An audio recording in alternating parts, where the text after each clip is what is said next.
মিনা মিনা কে জাপানি ওয়ান্ডারফুলি কুলু। দিদি কি হয়েছে তোমার? দেখো না মিনাদি, তোমার দাদাকে আগের দিন রাতে কতবার বললাম যে আজকে অফিস যেতে হবে না, কিন্তু শুনলই না, রাগ করে ঘুমিয়ে পড়লো। বিয়ের পরেই প্রথমবার মামা আমাদের বাড়িতে আসছে, আর ওর সাথেই দেখা হবে না বলো?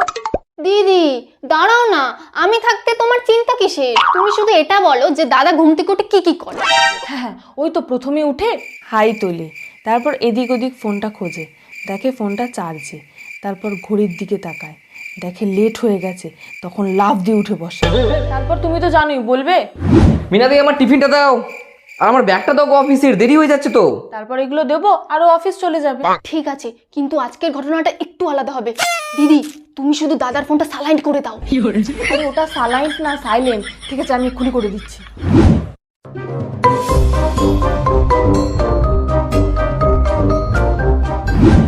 A few moments later.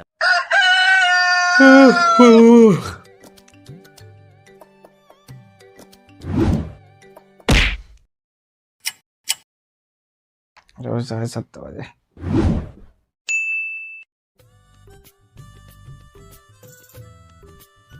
साढ़े 8টা।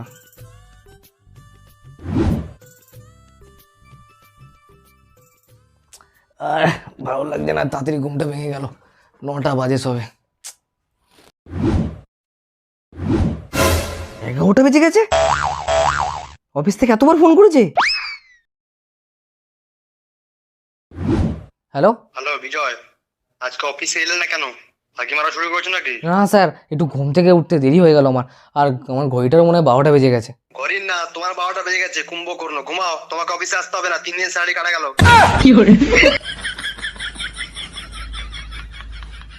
আচ্ছা, তার মানে তুমি এই জন্য দাদার ফোনটা সাইলেন্ট করতে বলেছিলে, যাতে ওকে কেউ ফোন করলেও শুনতে না পায়। আর তুমি বুদ্ধি করে ঘড়ির টাইমটা 2 ঘন্টা পিছিয়ে দিয়েছিলে, যাতে তোমার দাদা ঘুম থেকে উঠে দেখে যে এখনো তো সময় আছে, আর তোমার দাদা অফিসে লেটও হয়ে যাবে, আর ও অফিস যেতেও পারবে না। তাই তো মিনাদি? হ্যাঁ আচ্ছা, কাল রাতে ঘড়ির টাইমটা ঠিক ছিল তাই তো? হ্যাঁ। তাহলে দাঁড়াও, বাকি কাজটা সেরে আসি, নাহলে দাদা সন্দেহ করতে পারে। কি কাজ গো? দাঁড়াও না, চলো চলো।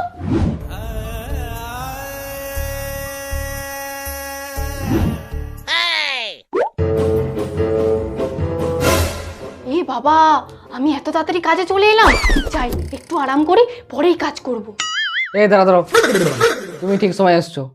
আমার ঘড়িটা মনে হয় কালকে রাতে মদ খেয়েছিল, তাই সকালে উঠতে দেরি হয়ে গেছে। কি হয়েছে দাদা তোমার? কিছু না, তুমি কাজ করে যাও। ঠিক আছে।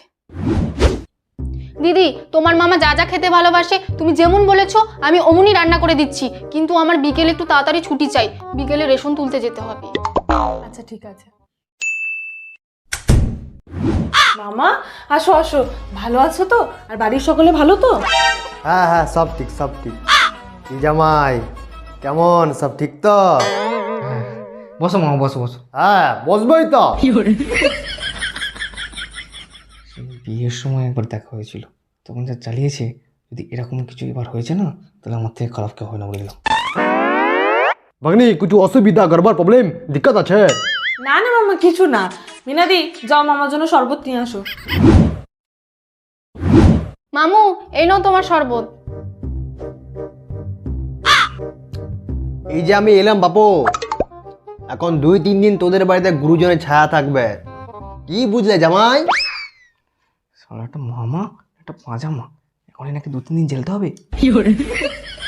মানে এই 2-3 দিন আমাকে 10-12 রকমের পদ রান্না করতে হবে?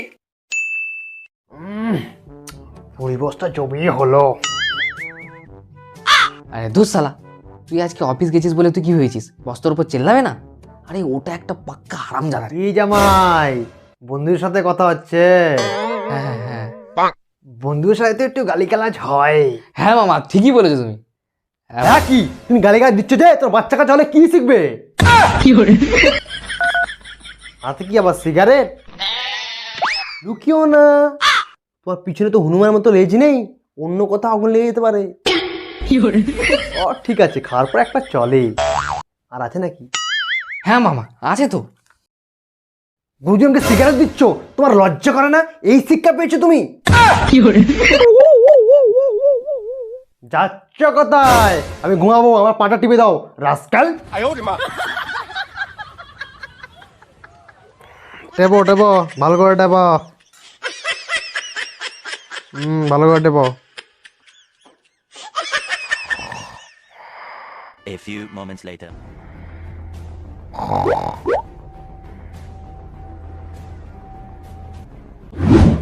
তোমার মামা কিন্তু এবার খুব বাড়াবাড়ি করছে, ওনাকে কালকেই বলবে চলে যেতে, নাহলে আমার থেকে খারাপ কিন্তু কেউ হবে না। আরে আমি তো ভেবেছিলাম একদিনের জন্য আসছে, আমি কি করে জানবো 2-3 দিনের জন্য উঠে বসবে? এই রে, দিদি ঝগড়া করতে করতে যেন সব সত্যি কথা বলে না দেয়। বাড়িতে উঠে বসেছে ঠিক আছে, 2 দিন কেন 10 দিন থাকুক, কিন্তু আমার মাথায় উঠতে মানা করবে। দূর, তুমি অফিস গেলে ভালো, তো তোমাকে আটকানো আমার ভুল হয়েছে।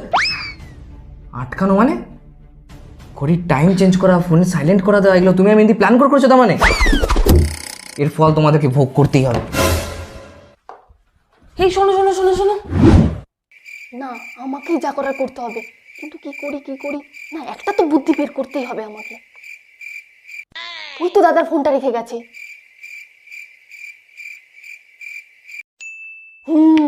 বুদ্ধি পেয়ে গেছি, যাই।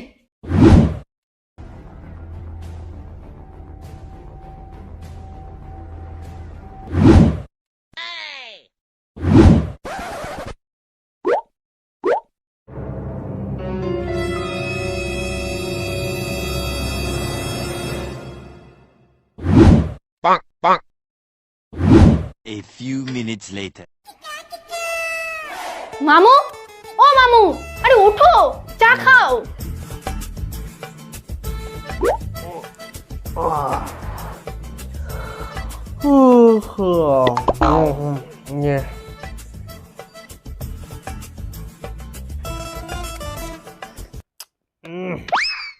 চা পাতা কম হয়ে গেছে, যা কড়া করে বানিয়ে নিয়ে আয়।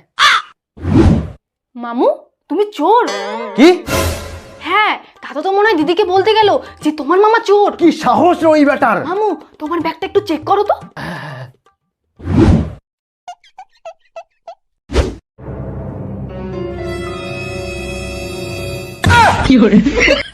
শালার বেটা জামাই ইচ্ছে করে আমাকে ফাঁসাতে চায়। মামু, তার কিন্তু কোনো প্রমাণ নেই, কিন্তু তোমার ব্যাগ থেকে যে দাদার ফোনটা বেরিয়েছে তার সাক্ষী কিন্তু আমি। দেখে আসি দাদা দিদিকে বলে দিল কিনা। দাদার ফোনটা দিয়ে যে টোপটা দিয়েছি সেটা মনে হয় কাজে দিয়েছে।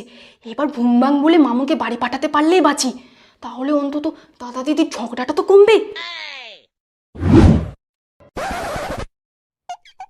যা দেখলাম তাতে মনে হয় আজকে বিরাট গন্ডগোল হতে পারে। তাহলে এখন আমি কি করি বলতো?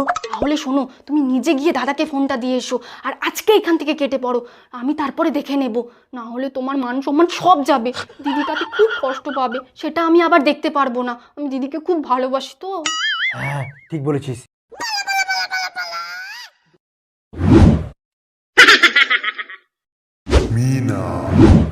বাবা জামাই বলছি, বাবা আসলাম। হ্যাঁ মা আসলাম রে। ও তোমার ফোনটা। মামা আসবো মা, আসবো, আরেকদিন আসবো। বাঁচা গেল।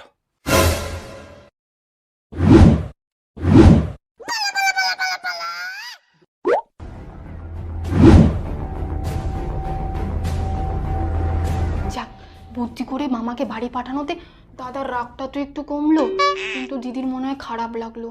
থাক, আজকে এমনিতেই আমার লেট হয়ে গেল, আবার ওদিকে রেশনও তুলতে যেতে হবে। যাই, কাল দেখবো।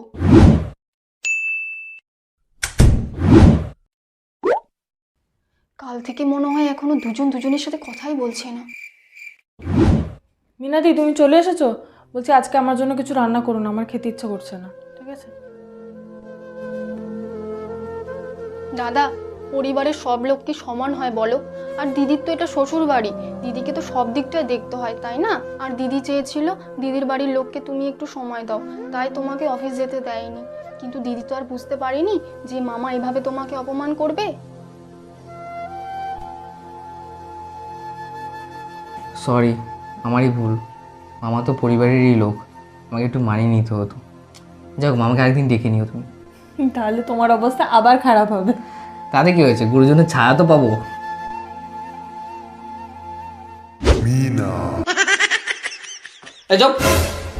আসছে, ভিডিও শেষ হয়ে গেছে। বন্ধুরা, ভিডিওটা কেমন লাগলো তাড়াতাড়ি কমেন্ট করে জানাও। আর সাবস্ক্রাইব করতে কিন্তু ভুলো না। আর অবশ্যই লাইক করে দিও বন্ধুরা।